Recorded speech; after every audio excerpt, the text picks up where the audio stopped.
Hey everybody, it's Curt with Clear Life Media. I am joined by James Lacombe of the Galveston County Daily News, and we are going to be talking about all things sports here in Galveston County. It's been a big week, I guess. The last week has been kind of cool for high school football games. Last week, we had probably 3 big games that came down to the wire. One team won, 2 teams lost, and we're going to talk a little bit about that. But first of all, James, how are you doing today? Doing all right. I mean, last week was a fun one for high school football here for sure. All over the state too, but we got our great games that were local as well. I talked to Brandon Williams. He's our play-by-play for our game of the week on Clear Life Media, and he writes for the Daily News as well. And he said in his 30 years of covering sports, Friday night's football game with Hitchcock and Columbus that came down to the wire, he said that is a top 5 game of all time that he's ever covered.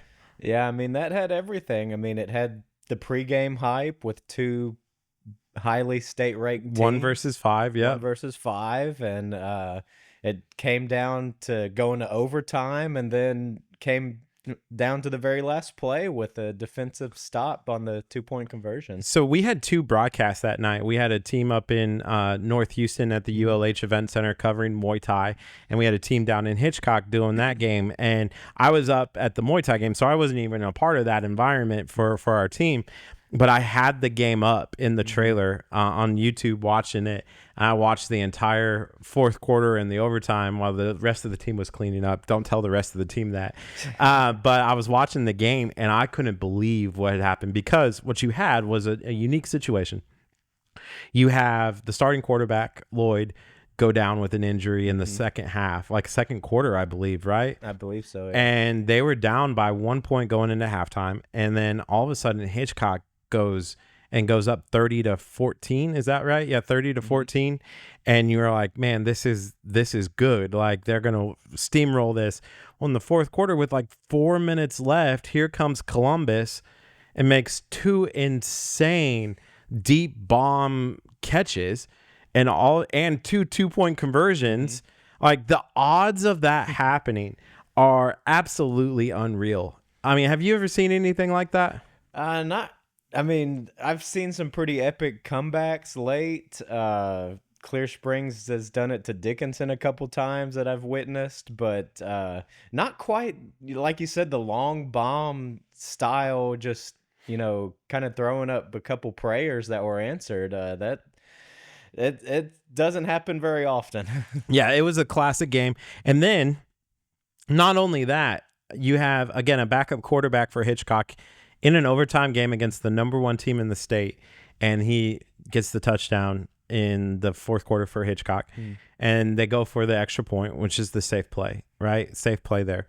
And then you have Columbus on 4th and what seemed like 20-something, right? Like forever, like the next county pretty much for Columbus, and to score the touchdown was absolutely bonkers how that play developed.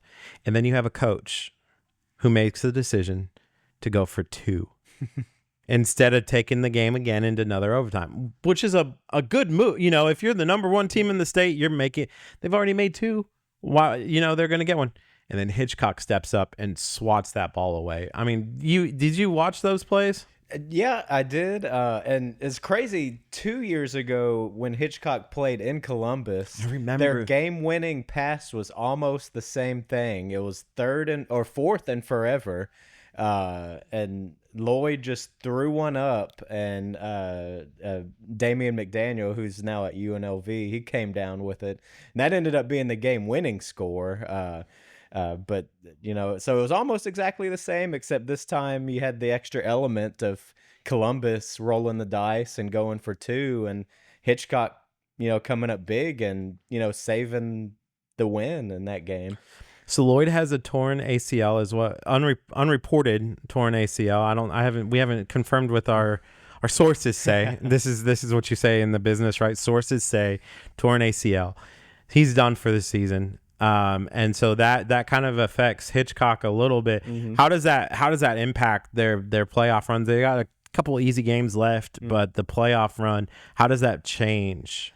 Well, I mean, Marquise Allen, who's the backup quarterback, he obviously played great against Columbus, and he, in his time that he's gotten, he's looked good, and I believe he's a senior also, so he's, not too youthful and inexperienced, but I mean, Lloyd Jones, he's been a starter on that team since he was a freshman. He has so much experience, and he's just a special talent back there. So, I mean that's such a huge X factor, especially for a smaller school to have such a special player like that in the playoffs. I still think Hitchcock has a chance to have a nice playoff run without Lloyd, but gosh, I mean, I don't. I mean, it's going to be one of the great what ifs. No matter how the playoff run turns out. Yeah, I felt bad for Lloyd because I remember sitting at practice last week, and he was talking about his plans to leave early to go to Texas Tech, and I know you got to feel bad for him in that kind of situation where an ACL is not hard. It's hard to come back from, but I again pray that he's going to be okay. Switching things up from Hitchcock, which I know they're going to do great. They're now ranked number 3 in the state, but the other team that was ranked in the state last week was Ball High. They were number, I think, 9 or 10 in the state at the time, and they played Barbers Hill in a classic game as well. Man. Were you at that game? I was actually at the Dickinson Clear Springs game on Friday, which was a good one, but I was following my reporter who I did have there. He was keeping me updated. 4 overtimes. I want to say the final was like 62-61. It's just, and like in the fourth quarter, apparently it became like this wild shootout from the fourth quarter on through those overtimes. You got to the point with the overtimes. I forget what the rule is. I think it might be after 3 where they just line up to go for 2 points every time, and that's the rule. So you either get the points or you don't. So that's kind of how the game ended. Barbers Hill, I believe in the last overtime, they got their 2-point conversion, and then they stopped Ball High, and that's how it ended. What a crazy game. And that has some major implications now for Ball High in the playoff run. Because now I think they're number 2 in the district. I mean, they're going to make the playoffs. Like we're not saying, hey, they're not making the playoffs, but what we are saying is that now it's going to be a tougher road for them in the playoffs. They still have Lufkin left. Sure. That's the big one, right? That's in 2 weeks. That's the regular season finale. And if Ball High has Beaumont Westbrook on the road this week, and they're expected to win that, but it's not a gimme game either, So, but let's say Ball High wins this week, that'll be for the district championship next week. Before the Barbers Hill game, it was looking like both teams would come in undefeated for that game. Obviously, that won't be the case for Ball High now, but if Lufkin comes in undefeated and Ball High comes in with 1 loss and they beat Lufkin, then that puts them still in district championship position. The interesting thing for Ball High, and we talked about this on the last podcast, was that every year it feels like they don't have the challenge in the season, and now you have the loss, which is I think the first regular season loss that they've had besides like in district play, because they did lose to Texas City. I almost forgot about that, but they haven't really had that kind of challenge like this. Yes. And how does this team respond to it? Yeah, that's going to be the big thing to look out for this week when they're on the road in Beaumont, to see how they respond. I think they're a very experienced group, and I think they'll be okay. I think they'll respond well, and it may even be a blessing in disguise that they kind of got this little, wake up call against Barbers Hill, and now it may help them to kind of refocus and make another push for a good playoff run. Yeah, that Lufkin game, by the way, is the game to keep an eye on. They're going to be needing to win that game in order to win the district and get that, I guess, easier first round game. Sure. But in the case of Ball High's first round games, Ball High fans will remember their old district with Houston ISD. That's the district they get in the first round. So, yes, if they win win district, it'll be an easier matchup, but pretty much all of those matchups are going to be winnable if they get in. So if they get in. Yeah, but it still makes an easier path to the playoffs. Oh yeah, and then down the road as well. We haven't talked about the biggest news yet. Clear Life media reporter Caitlin Pristine gave us a heads up earlier, just as literally like walked into the door to do this podcast, and she's like, "Hey, by the way, did you hear that the star player has a broken collarbone?" Yeah. What are your thoughts on that?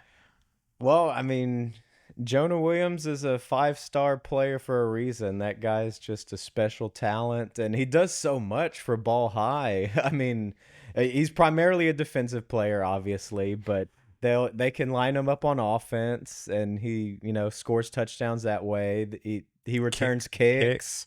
I think in the offseason, Coach Benight told me a stat that Jonah's junior year, he scored in 7 different ways. So, like rushing touchdown, receiving touchdown, kickoff return, punt return, pick six, scoop and score. I forget the others, but I mean, that was 7. I think you got to 7. Okay. I think you did. I was counting in my head a little bit. Yeah. But yeah, he does a little bit of everything and does it great for Ball High. So that's a huge loss for them, but they're stacked though. They're a loaded team. They're loaded with talent. Their quarterback he's a 3 or 4-star quarterback, isn't he? Mm-hmm. Yeah, he's experienced. They have a lot of good athletes on that team. It's just the star of the show has been Jonah, obviously. Yeah, so we don't have an update on how long he's out or if he's done for the season. All we know is that, again, Caitlin Pristine, the Clear Life Media sideline reporter, said, "Hey, did you hear this happen?" And I was like, "No, that's big." I hadn't heard that either. See, we got the scoop. Breaking news. Put that up. We should have started with that. We got breaking news. Never know what we're going to talk about on this podcast. And then the last school, you were at that game. Well, we can touch briefly on it if you wanted to, because I know you were there. But Dickinson lost as well in a really tightly, game that they're expected to run the table. So, yeah, Clear Springs was going to be their toughest test down the stretch, and that's always been a great rivalry series. I saw a stat before it started that in the last, I think, 9 years, no one has won more than one in a row, and that continued this year because Dickinson won last year and Clear Springs won this year. For a while in that game, it looked like Dickinson was going to come back and win because they were down most of the game, but Springs just came up with the defensive stops, and now they're playing for the district championship this week, and Dickinson's got to rebound and get ready for the playoffs. Yeah, they did. I thought they were going to have a scare during our game of the week when they played Clear Lake, and I thought they were going to come up short there. It came out with the win, but it was a little tighter than I think that anybody expected. How do you overcome something like that? Like as a team, as a coach, you've covered these teams for how many years have you been at the Daily News? This is 10 years now. So this is my 11th football season. 11th football season. So you've seen this happen in the last 11 years where a team that was supposed to run the table or lost trips up, and it happens in sports all the time. Oh yeah. How does this affect Dickinson's remaining schedule, and how do you think that team is going to respond? I mean, they're a very well coached team. I think they're going to respond well to it. Obviously, you're getting breaking news on your phone. Obviously, you don't want to lose, but for a team that was expected to run the table, it may be kind of a wake up call, and I think they'll regroup because they look so impressive at the start of the season and at the start of the district season. So they may have just needed that little wake-up call to get back in it. And they have 2 tough games to close out, so they'll get to that. They have Clear Falls this week, which is a playoff team, and Deer Park as well, which they're currently undefeated in district. So they have a chance to get some redemption before the playoffs start. Yeah, they do. And so the last school that we wanted to touch on, I think actually we got two more to touch on. I think we talked beforehand. If you don't know, this is we still don't have a name for this podcast yet. We need to come up with one. But we're talking local high school sports, anything sports that's happening in Galveston County, Texas area. This is James Lacombe of the Galveston County Daily News, and I'm Curt Casper with Clear Life Media. I do want to talk about the game of the week for Clear Life Media is Friendswood versus Terry. No, Kingwood Park. That's right. Santa Fe plays Terry next week. I mixed those up. Kingwood Park versus Friendswood is this Friday night on Clear Life Media's YouTube channel. James, Friendswood has a unique opportunity where they're kind of on the outside looking into the playoffs. They walk away with a victory on Friday and a victory next week, and they're in the playoffs. Yeah. How do they approach these last two football games? I mean, they just have to keep getting better week to week. I think to start the season, they had a tough start to the season. They played a very difficult non-district schedule, and then they played the best teams in the district to start their district. So they put themselves in a little bit of a hole, but they've rebounded the last 2 weeks with 2 wins, and if they're able to win this week, I think that puts them in a very good position to make the playoffs. Of course, their opponents, Kingwood Park, are in the exact same position. They have identical district records, and they also need to win out, if they want to make the playoffs. What are the keys tomorrow night for people who are tuning in to the Clear Life Media Game of the Week? What are the keys for Friendswood? Just to remain steady on defense. I think defense has been really carrying them the past couple weeks. Obviously, I mean, they have good talent on offense. A little bit more of a work in progress on offense, but see some steady strides on offense, but I think defense is going to be the key factor in this game, and I feel like Friendswood has a big edge there. Friendswood has never won yet on the Clear Life Media Game of the Week, so hopefully, yeah, they lost twice already this year, and they lost last year when they played full share. So they've had some tough opponents though on the Clear Life Media Game of the Week, so we got to give them credit for that. But hopefully they can break the curse. I feel like if I ask them to do the Game of the Week next year, and they're like, "Hey, we haven't won a single one yet," maybe not, but I hope they are able to pull it off. And then lastly, here I wanted to touch on Texas City a little bit. They got a sophomore quarterback. They somehow I literally looked at their record yesterday, and I was like, "Wait, they're 5-2. They're 5-2, and to be 5-2." In a really good district, first of all, but they when you watch that team against Ball High, and you're like, this team is not going to be in the position that they're in. They're second in the district, they're second in the district, and you got Fort Bend Marshall coming to town. That's insane. Like looking at what that team was, give full credit to Coach Evans on this team because they've been able to turn this around. Yeah, he's done a great job with them because last year's team was so senior heavy. So you had so many new faces, kids taking on much bigger roles on varsity this season. And, it wasn't surprising that they got off to a slow start against teams like Ball High, who are a lot more experienced than they were. But, the district schedule kind of lined up pretty favorably for them to kind of get their feet under them. A little bit with some winnable games, and they've won the games they've been supposed to win in district, and their one district loss came against the first place team, Richmond Randall, who's state ranked as well. They're undefeated and a powerhouse, but I actually watched that game because it was a Saturday game up there, and Texas City, they held their own. They made Randall earn it. So they have the Stings have Marshall this week, like you said, who is in the playoff mix, and then they finish with Iowa Colony Two really good teams. Those are two great teams, and that's going to kind of determine the seeding between those three, because it looks like Randall's kind of running away with the district, and then those three teams are going to be fighting for 2, 3, 4 playoff seeds, I feel like. Yeah, I thought that what I was really impressed with was during the Santa Fe game when Texas City played Santa Fe, how Texas City just kind of put the gas on and just kept going, and they didn't really struggle against a real. I think Santa Fe is better than what their record proves. Yeah, they are. They look good. Like, they look really, really good. And Texas City somehow still came out with the win. I think when you have a young quarterback like they do, they need time to develop. Like, well, he's a sophomore, so what does that make him, like 15, 16? 16 if he had maybe. Yeah, early birthday 15, 16-year-old. And I'm thinking, like, man, what was I thinking about when I was a 15-year-old?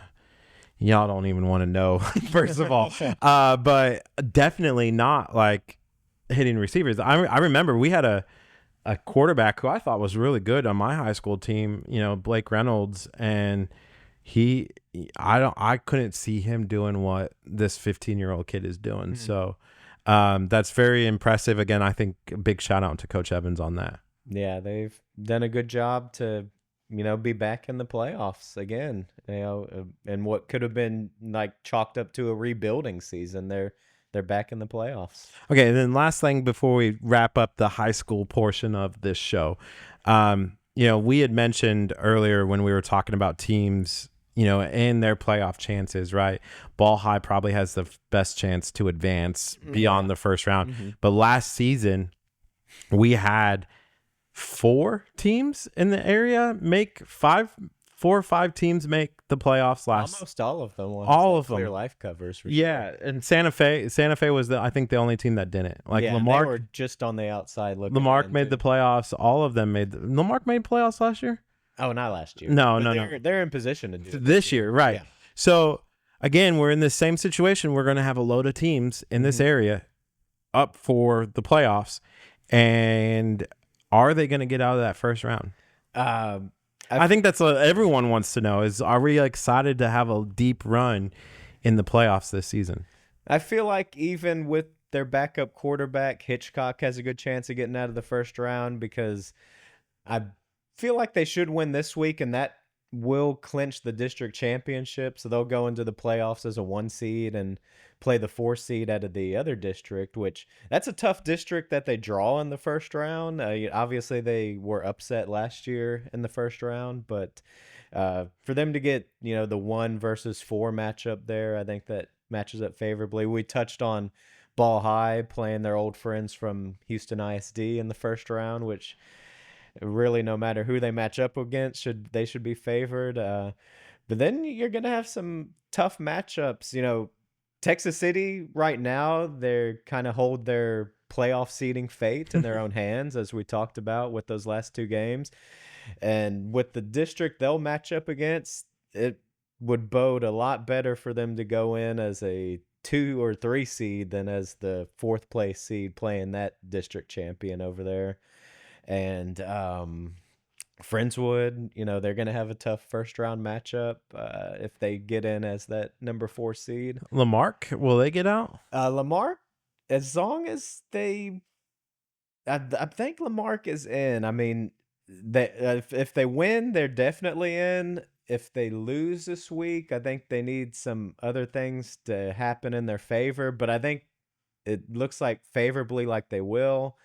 If they lose this week, they're probably going into the playoffs as the 4 seed, and they'll also have a tough first round matchup. If they win this week, man, I'm not sure what seed that district's a mess. Yeah, Lamarck's district. Everyone has at least 1 loss, and they've all kind of been beaten up on each other, those top 4 teams. So we'll kind of see how it shakes out. Lamarck has West Columbia this week, which is a tough game. So they'll have to just see how it shapes out and who they match up against. Be interesting again. So make sure that you stay tuned. We're going to be talking more about this next week and the weeks to come as the playoff kind of comes up. I know this whole conversation may be mute after what happens on Friday night and Saturday for these teams. So I'm excited to see where that goes. So switching up, I know we only got about like 7 or so minutes here. I did want to touch on some Texas college football going on. You know, Texas barely beat Vanderbilt in that game. Texas A&M, what an environment. One of our Clear Live media interns was actually there at the game, and he's shaking his head that he's not an intern, but, you know, technically kind of. But what an insane environment to watch on TV for us, and I'm sure it was even crazier at the stadium. And then, you know, really sets up for the Texas A&M's in the driver's seat, and you're like, what the heck? They just fired their coach a year ago. Now they're in the front seat of the biggest conference in the world. You know, like, that's insane. Yeah, I mean, and not just fired any old head coach. You know, they fired a guy who was a great head coach, and Jimbo Fisher. I mean, he didn't have a great run at A&M, obviously, but he came in there with great credentials. But Mike Elko, he's done a great job at A&M, putting them, you know, in first place in the SEC, which is no small task, and beating LSU last week in that environment at home. It was great. Talk about the changing quarterback. Did you see that? Did you watch that at all? I didn't get to catch most of the game. I saw highlights. I read about it, but they switched quarterback and went with the Wildcat more and the RPOs.